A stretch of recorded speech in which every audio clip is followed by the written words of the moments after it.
2025-এর 25শে December ভারতের 8টা অঙ্গরাজ্যে 21টা গির্জায় হামলা করছে ভারতীয় হিন্দুত্ববাদীরা। তো বাংলাদেশের ম্যাচগুলো কি আইসিসি শ্রীলঙ্কায় শিফট করানোর কোনো প্রক্রিয়া তার মাথায় আছে কিনা বা শুরু হচ্ছে কিনা? যদি এতই পলিটিক্যাল ঝামেলা থাকে তাইলে বিসিসিআই কেন আইপিএলের প্লেয়ার ড্রাফট লিস্টে মুস্তাফিজের নাম রাখলো?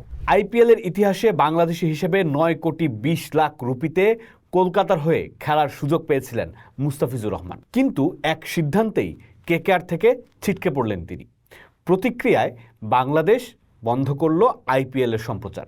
শুধু তাই নয়, আসন্ন টি-20 বিশ্বকাপে ভারতে বাংলাদেশের দল পাঠানো নিয়েও এখন চলছে আলোচনা। আপাতত সিদ্ধান্ত দল পাঠাচ্ছে না বাংলাদেশ। এইসব নিয়েই ভারত বাংলাদেশের ক্রীড়াঙ্গন তো বটেই, রাজনীতিতেও আছে ব্যাপক আলোচনা। সেই আলাপ নিয়ে আমরাও কিছু কথা বলতে চাই, আর আমার সাথে আছেন আমার সহকর্মী কবি শোয়েব মাহমুদ। শোয়েব ভাই, বিসিসিআইর সিদ্ধান্তে মুস্তাফিজুর রহমান কলকাতার হয়ে আইপিএল খেলতে পারছেন না, সেটা প্রতিক্রিয়া আমরা দেখেছি।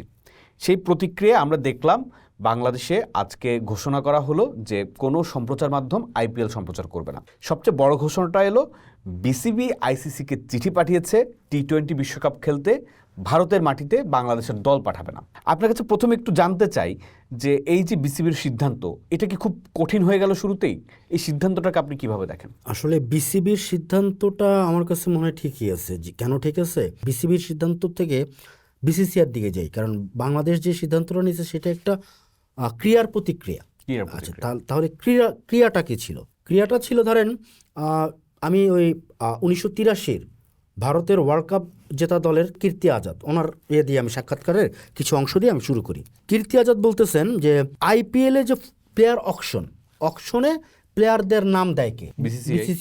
বিসিসিআই যখন নাম দিল, বাংলাদেশের সাথে ভারতের একটা রাজনৈতিক টানাপোড়েন চলতেছে 24-এর গণঅভ্যুত্থানের পর থেকে, 5ই আগস্ট থেকে। ভারতীয় মিডিয়াগুলো ধরেন বিভিন্নভাবে অপপ্রচারও চালাচ্ছে, বাংলাদেশের কিছু ঘটনাকে অতিরঞ্জিতও করতেছে, যেইটা নিয়ে ভারতের যে বিজেপির যে হিন্দুত্ববাদী রাজনীতিটা, সেই রাজনীতিতে একটা বিশাল ফ্যাক্টর হয়ে দাঁড়াইছে। কীর্তি আজাদ বলতেছেন যে সামনে কলকাতায় বিধানসভা নির্বাচন, বিসিসিআই খেলোয়াড় ড্রাফট লিস্টে মুস্তাফিজের নাম রাখছে। কেকেআরের একটা বলার দরকার ছিল, মুস্তাফিজ 90 ম্যাচে 96টা উইকেট পেয়েছে, তাকে অবশ্যই কলকাতা বিট করে নিছে। যদি এতই পলিটিক্যাল ঝামেলা থাকে তাইলে বিসিসিআই কেন আইপিএলের প্লেয়ার ড্রাফট লিস্টে মুস্তাফিজের নাম রাখলো? রাখার পরে যখন কেকেআর কিনলো, এটা তো কেকেআরের দায়িত্ব না যে মুস্তাফিজকে বাদ দেয়া, বিসিসিআইয়ের দায়িত্ব ছিল মুস্তাফিজকে বাদ দেয়া। বিসিসিআই সেইটা না করে এই যে গত কয়েকটা দিন যাবৎ ভারতে উগ্র হিন্দুত্ববাদীদের দিয়ে একটা মব তৈরি করলো বিভিন্ন জায়গায়। তারা বলল যে মুস্তাফিজ মাঠে আসলে মাঠ থেকে ফিরে যেতে পারবে না, খেলতে দিবে না, শাহরুখ খানের গলাও চাইছে তারা, শাহরুখ খানের ফাঁসিও চাইছে তারা।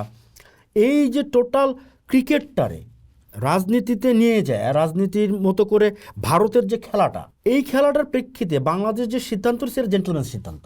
এটা তো গেল ধরেন একটা পলিটিক্যাল আলাপও আছে, এর মধ্যে বিসিবির একটা সিদ্ধান্তের বিষয় আছে, কিন্তু বিসিবি কি কোনো আলাপ আলোচনার সুযোগে যেতে পারতো কিনা?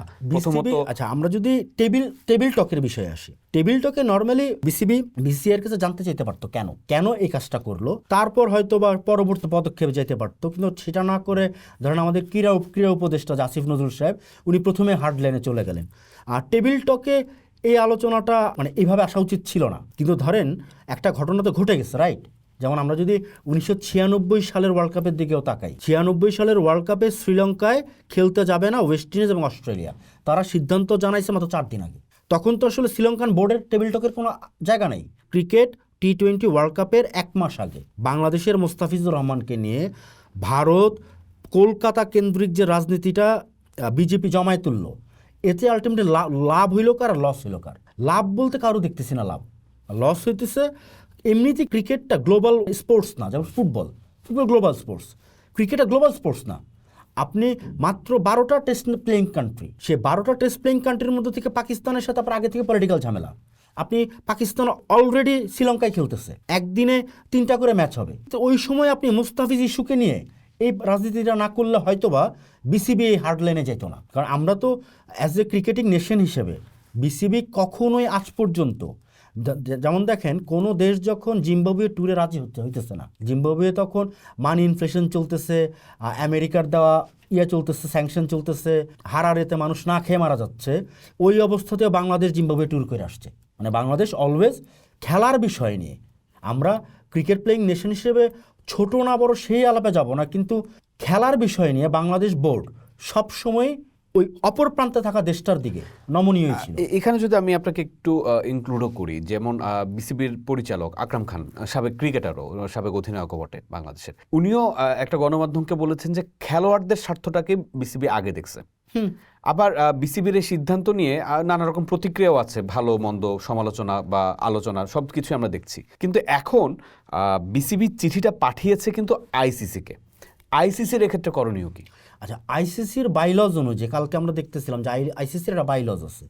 বাইলজ অনুযায়ী কোনো দেশ যদি মনে করে সে ও আরেকটা দেশে আরেকটা ভেন্যুতে খেলতে যাওয়ার সময় তার প্লেয়াররা আক্রান্ত হইতে পারে, সে ওইটা আইসিসিকে জানাবে, আইসিসি তদন্ত করবে। আইসিসি তদন্ত করে যদি দেখে তাহলে অবশ্যই ম্যাচ অন্য জায়গায় শিফট করার ব্যবস্থা আছে। না, আমরা তো এর আগেও আসলে এরকম উদাহরণ করে দেখেছি, যেমন বিগত আসরেই ভারতের মাটিতে পাকিস্তান কিন্তু খেলে নাই, পাকিস্তানের জন্য বিকল্প ভেন্যু হিসেবে শ্রীলঙ্কা রাখা হয়েছে, এবং ভারতও তো খেলে নেই, ভারত খেলছে আরব আমিরাতে গিয়ে। এবং আমরা যদি দেখি যে এই সামনে যে টি-20 ওয়ার্ল্ড কাপটা, সেখানে কিন্তু শুধু ভারত একক আয়োজক দেশ না, সেখানে শ্রীলঙ্কাও আছে। সো বাংলাদেশের ম্যাচগুলো কি আইসিসি শ্রীলঙ্কায় শিফট করানোর কোনো প্রক্রিয়া তার মাথায় আছে কিনা বা শুরু হচ্ছে কিনা? এটা বাইলজ অনুযায়ী তো আছে। আর আপনি যদি তদন্ত করেন, তদন্ত করলে তো আপনি স্পষ্ট দেখতে পাবেন যে বিজেপির হিন্দুত্ববাদীরা যেসব থ্রেটগুলো দিচ্ছে, কিংবা ধরেন আমরা কলকাতা, রাঁচি, দিল্লি বিভিন্ন জায়গায় যে এই নিয়ে যে মিছিল পর্যন্ত হয়েছে, শাহরুখ খানের মানে কতল করতেও চাইছে, প্রচুর ভিডিও আছে বাজারে, প্রচুর নিউজ মিডিয়া নিউজ করছে, ভারতের প্রতিটা পত্রিকা ঘাটলে আপনি পাবেন। তো এখানে আইসিসি যদি তদন্তে যায় আইসিসি পাবে পেয়ে, আমি মনে করি যে আইসিসির সিদ্ধান্ত হওয়া উচিত বাংলাদেশ শ্রীলঙ্কায় খেলতে যাবে, বাংলাদেশ ভারতে খেলবে না। এখন মজার বিষয়টা হচ্ছে বিসিসিআই চেয়ারম্যানকে জয় শাহ, আইসিসির চেয়ারম্যান প্রেসিডেন্টকে জয় শাহ। এখন টোটাল খেলার বোর্ডটাই তো বিজেপির হাতে, যতটা ভারতের হাতে তার চেয়ে বেশি বিজেপির হাতে। কিন্তু আমি যদি আরেকটু খবরে আসি, যে যেমন জনপ্রিয় ওয়েবসাইট ক্রিকইনফো, তারা বলছে যে আইসিসি এই ব্যাপারে হয়তো কিছুটা নমনীয়, হয়তো বাংলাদেশের দাবি তারা মেনেও নিতে পারে। কিন্তু সেই ক্ষেত্রে যেমন আমরা যদি দেখি যে এরকম ভেন্যু সরিয়ে ফেলা, এখানে আসলে একটা বিশাল কর্মযজ্ঞ আছে, লজিস্টিক সাপোর্ট থেকে শুরু করে হোটেল, যাতায়াত বা অন্যান্য দলগুলোকেও ওখানে নিয়ে যাওয়া। বাংলাদেশের গ্রুপে কিন্তু ইংল্যান্ড এবং ওয়েস্ট ইন্ডিজের মতো দলগুলো আছে, তাদেরকে সবাইকে মানিয়েও যদি আইসিসি এই সুযোগটা বাংলাদেশকে করে দেয়, ভারতের ক্রিকেট কন্ট্রোল বোর্ড কি এই বিষয়টাকে আমলে নিবে? কারণ আমরা যদি দেখি যে ইভেন্টটা তো আইসিসির, এটা কিন্তু ভারত জাস্ট হচ্ছে আয়োজক দেশ, এখানে আইসিসির সিদ্ধান্ত কি গুরুত্বপূর্ণ নয়? এই জন্য আপনাকে একটু কোশ্চেন করলাম যে বিসিসিআই চেয়ারম্যানকে, আইসিসি চেয়ারম্যানকে। আমরা গত কয়েক বছর না ঠিক, ভারত যখন ক্রিকেটিং নেশন হয়ে উঠল অ্যাজ এ নেশন হিসেবে 2003 থেকে, বিশেষ করে 2008-এর পর থেকে আমরা ভারতের এই আগ্রাসনগুলো দেখছি। শুধু বাংলাদেশের ক্ষেত্রে না, পাকিস্তানের ক্ষেত্রে, কখনো শ্রীলঙ্কার ক্ষেত্রে, বিভিন্ন ক্ষেত্রে ভারতের আগ্রাসনগুলো দেখছি। ভারত ভেন্যু পছন্দ হয় নাই, ভারত খেলতে যায়নি। ভারত তখন লজিস্টিক সাপোর্টের ব্যাপার দেখে নেই, মাত্র 5 দিনের ব্যবধানে ভেন্যু চেঞ্জ করতে হয়েছে। এই বিষয়গুলো ঘটছে। ইংল্যান্ড, নিউজিল্যান্ডের মতো দেশকে ভারতের কারণে 2-3 দিন আগে পাকিস্তানের লাহোরে ম্যাচ খেলে 3 দিনের মধ্যে আবার আরব আমিরাতে খেলতে যেতে হয়েছে। ভারত পুরো টুর্নামেন্ট আরব আমিরাতে খেলে গেছে। এগুলো নিয়ে তো কথা উঠছে না। এখন ফ্যাক্ট হচ্ছে যে বল পুরোপুরি আইসিসির কোর্টে। আইসিসির এরকম নজির আছে, আইসিসির বাইলজ অনুযায়ী নজির আছে যে যদি কোনো দল মনে করে এই ভেন্যুতে তার কোনো প্লেয়ার নিরাপত্তাহীনতায় ভুগতেছে বা দলটা নিরাপত্তাহীনতায় ভুগতেছে, তাহলে আইসিসি তদন্ত করে বাইলজ অনুযায়ী ভেন্যু চেঞ্জ করতে পারে। অতীতে এরকম ঘটনা ঘটছে, 2003-এর ওয়ার্ল্ড কাপে তো ঘটছে, এরকম ঘটনা ঘটছে না? 2003-এ আসলে যেটা হয়েছিল, তখন ইংল্যান্ড হচ্ছে জিম্বাবুয়েতে খেলতে যায় নাই। তো ওক্ষেত্রে যেটা হয়েছে যে জিম্বাবুয়ে কিন্তু পূর্ণ পয়েন্ট পাইছে, ওটা তো ওয়াকওভারের ঘটনা। হ্যাঁ, কিন্তু যখন আমরা বাইলজে আসতেছি তখন ওইখানে এর আগে ভেন্যু চেঞ্জ আমরা মনে লাস্ট দেখলাম ভারতের ক্ষেত্রেই, ভারতের জন্য ভেন্যু চেঞ্জ হয়েছে এশিয়া কাপে। বাইলজ অনুযায়ী আইসিসির হাতে পুরা বল, আইসিসি চাইলে ভেন্যু পরিবর্তন করতে পারে, আর আইসিসি যদি না চায় তাহলে 96 ওয়ার্ল্ড কাপের পুনরাবৃত্তি ঘটবে। 96 ওয়ার্ল্ড কাপে যেটা হয়েছিল সেটা হচ্ছে শ্রীলঙ্কায় বোমা হামলার কারণে ওয়েস্ট ইন্ডিজ এবং অস্ট্রেলিয়া যায়নি। ওয়েস্ট ইন্ডিজ অস্ট্রেলিয়া না যাওয়াতে শ্রীলঙ্কা পূর্ণ 2-2 4 পয়েন্ট পাইছে ওয়াক ওভার। ও তো আমি সেটাই বলছি, এর মানে বাংলাদেশ পুরোপুরি হয়তো ওয়ার্ল্ড কাপটাই বর্জন করবে। কিন্তু যদি এরকমটা হয় যে আইসিসি আসলে ব্যাপারটা রাজি হলো না যে শ্রীলঙ্কায় ভেন্যু শিফট করায়, বাংলাদেশও ওয়ার্ল্ড কাপে গেল না, এই বিষয়টা বাংলাদেশের ক্রিকেটের অবকাঠামোতে কতটা প্রভাব ফেলতে পারে? আমি যদি বলি যে এটা তো শুধু জাতীয় দলের খেলা না, বয়সভিত্তিক অনেক দল আছে, এমার্জিং দল আছে, এশিয়া কাপ হচ্ছে নিয়মিত, বিভিন্ন বয়সভিত্তিক এশিয়া কাপও হচ্ছে। এই অঞ্চলের ক্রিকেটীয় সংস্কৃতিতে এমনিতেও ভারতের সাথে পাকিস্তানের একটা ক্রিকেটীয় দ্বৈরথ আছে, বাংলাদেশের সাথে ভারতের ক্রিকেটীয় দ্বৈরথটা এতদিন খেলার মাঠে ছিল, এখন সেটা রাজনীতির পর্যায়ে চলে আসছে। এই বিষয়গুলো বাংলাদেশের ক্রিকেটকে ভোগাবে কিনা? এই জিনিসগুলো বাংলাদেশের ক্রিকেটকে ভোগাবে তো অবশ্যই, এবং বৈশ্বিক ক্রিকেটকেও ভোগাবে। যে কোনো ধরনের আধিপত্যবাদ, সেটা খেলায় হোক রাজনীতিতে হোক, সেইটা আলটিমেটলি কারোর জন্য সুখকর হয় না, কোথাও সুখকর হয় না। আমি কেবলমাত্র একটা মজার তথ্য দিয়ে রাখি। আকাশ চোপড়া বাদে আমি যতগুলো পুরনো প্লেয়ার, সাবেক ভারতীয় প্লেয়ারদের কথা শুনতেছি, প্রত্যেকে একটা জিনিসই ইন্ডিকেশন করতেছে যে সামনে কলকাতায় বিধানসভা নির্বাচন। ওরা বারবারই বলতেছে এতদিন কিছু হইল না, কোনো কিছুই হইল না, দীপুচন্দ্র দাস ইস্যু নিয়ে এত কিছু না। ভারত তো টোটাল প্রচারণা চলছে দীপুচন্দ্র দাস নিয়ে। আমি যদি রাজনীতিবিদদের কথা তো আনি, শশী থারুর বলেছেন যে আমরাই এই লজ্জা নিজেদের ওপর নিজেরাই ডেকে এনেছি। বিষয়টা কি এমন মনে করেন কিনা যে এই যে বাংলাদেশ খেলতে যাচ্ছে না বা বাংলাদেশ এই বিষয়ে আপত্তি জানিয়েছে, এটা ভারতের ক্রিকেটের জন্য লজ্জার কিনা? হ্যাঁ, ভারতের ক্রিকেটের জন্য লজ্জার কারণ একটা মজার জিনিস আছে, সবই তো এখন গ্লোবাল, তো আপনি চাইলে লুকায় ফেলতে পারতেছেন না। ভারত যেদিন এই সিদ্ধান্তটা নেয় সেই দিন হচ্ছে 3রা জানুয়ারি 2026। ঠিক তার 8 দিন আগে 2025-এর 25শে ডিসেম্বর ভারতের 8টা অঙ্গরাজ্যে 21টা গির্জায় হামলা করছে ভারতীয় হিন্দুত্ববাদীরা। ভারত যে ইস্যুতে বাংলাদেশের প্লেয়ার মুস্তাফিজকে খেলতে দিতে চাচ্ছে না, আমরা যদি ভারতের দিকেই তাকাই, ভারত এই একই অপরাধ বারবার করে আসতেছে। তাহলে এখন আমার কোশ্চেনটা হচ্ছে, এখন যদি এই ইস্যু ধরে এই ক্রিসমাস ডেতে ভারতীয় হিন্দুত্ববাদীদের দ্বারা গির্জা আক্রমণ, এই ইস্যু ধরে আমরা বাঙালিরা পিটিশন করতে থাকি ফিফায় এবং ভারতকে ফুটবল থেকে বাদ দেওয়ার জন্য করতে চাই, এটা কি গেমসের জন্য সুখকর হবে না? তো শেষ প্রশ্নটা করি, বাংলাদেশ যেদিন সিদ্ধান্ত নিল ভারতে টি-20 খেলতে বাংলাদেশ দল পাঠাবে না, সেদিনই কিন্তু আমরা বাংলাদেশের টি-20 বিশ্বকাপের জন্য স্কোয়াড ঘোষণা হতেও দেখেছি। সব কিছুই এখন ঝুলে আছে অনেকটা। আপনার কি মনে হয় বাংলাদেশ কি শেষ পর্যন্ত টি-20 বিশ্বকাপ খেলতে যাচ্ছে?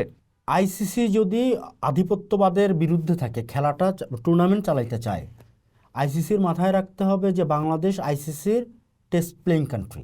বাংলাদেশ কোনো ধরনের অবান্তর যুক্তি বা অবান্তর দাবি করে নেই। যেখানে বাংলাদেশের একজন প্লেয়ার মুস্তাফিজ মাঠে নামলেই হিন্দুত্ববাদীদের হুমকি ছিল, সেইখানে বাংলাদেশ গোটা দল কিভাবে কলকাতা বিধানসভা নির্বাচনের আগে কলকাতা ইডেন গার্ডেনে খেলতে যায়, এটা আসলে নিরাপত্তা কোশ্চেন।